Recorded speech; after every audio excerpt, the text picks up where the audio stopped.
अर्जुन और रवि दोनों ही लक्षद्वीप के आइलैंड पर लाइट हाउस कीपर की नौकरी के लिए पहुंचे। दोनों ही एक छोटी सी नाव के सहारे आइलैंड के किनारे पर आए थे। रात का समय था और बारिश भी आ रही थी। दोनों किसी भी तरह किनारे पर उतरे और वहां उनको लेने के लिए लाइट हाउस की केयरटेकर मीरा आई हुई थी। मीरा को वहां अकेला देखकर दोनों को बहुत अजीब तो लगा, लेकिन उन्होंने इस बारे में ज्यादा कुछ नहीं सोचा। आप लोगों ने काफी लेट कर दिया, मैं कब से आपका इंतजार कर रही थी। उसके लिए मैं आपसे माफी मांगता हूं। वैसे आपको बारिश में यहां आने की जरूरत नहीं थी। हाँ, हम आ जाते। कोई बात नहीं, शायद आप अंधेरे में रास्ता नहीं ढूंढ पाते, इसलिए मैं यहां आ गई। वैसे मेरा नाम मीरा है, मैं यहाँ के लाइट हाउस की केयरटेकर हूँ। जल्दी चलिए, बारिश हो गई है, आपके लिए सारा इंतजाम कर दिया है। ठीक है, चलिए। रवि और अर्जुन मीरा के साथ लाइट हाउस की तरफ बढ़ने लगे। किसी ने रास्ते में किसी तरफ की बात नहीं की। पूरे माहौल में सिर्फ बिजली कड़कने और बारिश होने की आवाज आ रही थी। बारिश अब पहले से ज्यादा होने लगी थी। आसपास जंगल होने के बावजूद कोई भी जानवर किसी तरह की आवाज नहीं कर रहा था। पूरा जंगल बिल्कुल शांत था। कुछ देर चलने के बाद रवि और अर्जुन दोनों लाइट हाउस पहुंच गए। ये लो, हम पहुंच गए। आप जाके दरवाजा खटखटाइए, मैं अभी आती हूं। मीरा की बात मानकर वो लोग आगे बढ़े। कुछ देर में दरवाजा खुला। अरे, आप आ भी गए? मैं आप ही का इंतजार कर रही थी। आपको रामू ठीक से तो ले आया ना? राजू और अर्जुन को अपनी आंखों पर विश्वास नहीं हो रहा था। जो मीरा अभी उनके साथ थी, वो लाइट हाउस के अंदर कैसे चली गई? और ऊपर से उसके कपड़े बिल्कुल सूखे थे। आप यहां? लेकिन कैसे? अभी तो यहीं। क्या हुआ? आप तो ऐसे बोल रहे हैं कि जैसे दोनों ने कोई भूत देख लिया हो। अंदर चलिए, आपकी तबीयत खराब ना हो जाए। मीरा उस आइलैंड की रहने वाली थी और लाइट हाउस में देखभाल का काम करती थी। अर्जुन किसी सुपरनैचुरल चीजों में विश्वास करने वालों में से नहीं था। जब रवि और अर्जुन ने आपस में इसके बारे में बात की तो अर्जुन ने कहा कि जरूर मीरा उनसे मजाक कर रही होगी। पीछे के दरवाजे से जाकर उसने हमारे लिए दरवाजा खोला होगा। लेकिन रवि अर्जुन की बात से पूरी तरह से सहमत नहीं था। उसे कुछ तो गड़बड़ नजर आ रही थी। अर्जुन को बेनिफिट ऑफ डाउट देकर वो इस बात को भूल गया। उन दोनों ने लाइट हाउस का सारा काम समझा और उस लाइट हाउस पर ही अपने दिन काटने लगे।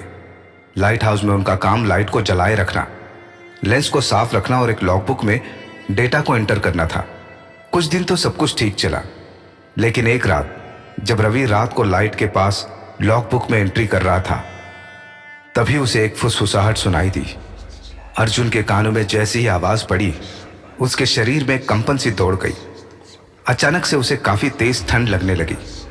उसने इस पर ध्यान नहीं दिया और अपने काम में लगा रहा, लेकिन फिर से उसे ऐसा लगा कि उसके कानों में किसी ने फूंका है। उसने पलट के देखा तो वहां कोई नहीं था। अर्जुन जो भूत प्रेत पर विश्वास नहीं करता था, उसे भी कुछ तो अजीब लगा। अचानक उसका ध्यान बाहर समुद्र में डूबते हुए आदमी की तरफ पड़ा। यह क्या? लगता है बाहर कोई डूब रहा है, मुझे उसे बचाना होगा। अर्जुन भागता हुआ सीढ़ियों से नीचे उतरा और जल्दी से दरवाजा खोलकर बाहर समुद्र की तरफ दौड़ने लगा और जल्दी से जल्दी वहां पहुंच गया जहां पर उसे कोई आदमी डूबता दिख रहा था।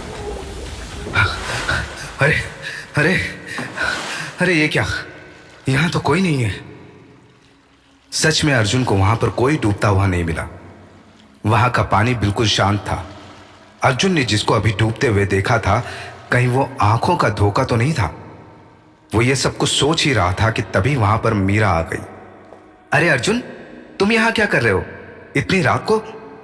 वो कुछ नहीं, मैं तो बस ऐसे ही बाहर टहलने आ गया था। इतनी रात को यहां पर अकेले घूमना ठीक नहीं है, अंदर चलो। अर्जुन का इन सब बातों पर ज्यादा मानना तो नहीं था, लेकिन उसे इतना तो पता चल गया था कि कुछ तो अजीब है। वो लाइट हाउस पर वापस जाने लगा और जैसे ही वो लाइट हाउस में घुसा, उसके सामने तो मीरा खड़ी थी। तुम यहां? अभी तो तुम मेरे पीछे खड़ी थी, फिर यहां कैसे? पीछे नहीं तो मैं तो अंदर ही थी। वो तो तुम भागकर निकले बाहर, इसलिए मैं तुम्हें देखने के लिए आई। और आज के बाद रात को अकेले बाहर मत निकलना, रात को घूमना अच्छा नहीं है। अर्जुन के साथ जो कुछ भी हो रहा था उससे वो बिल्कुल भी एक बिलीवर बनता जा रहा था। रवि का भी यही हाल था। उसे भी किसी की फुसफुसाहट की आवाज सुनाई दे रही थी। उसको भी यही सब महसूस हुआ जो अर्जुन के साथ हुआ था।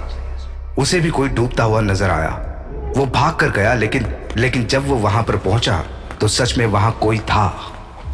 अरे अरे, यहां तो कोई डूब रहा है, मुझे ही कुछ करना होगा। जैसे ही रवि उसे पानी से बाहर निकालने के लिए आगे बढ़ा तो उसने देखा कि जो कोई भी वहां डूब रहा है वो कोई इंसान जैसा दिखता तो है, लेकिन इंसान नहीं है। रवि ने जैसे उसकी मदद के लिए हाथ को आगे बढ़ाया, वो जो कोई भी था उसने उसके हाथ पर खरोंच मार दिया और अगले पल ही वो गायब भी हो गया।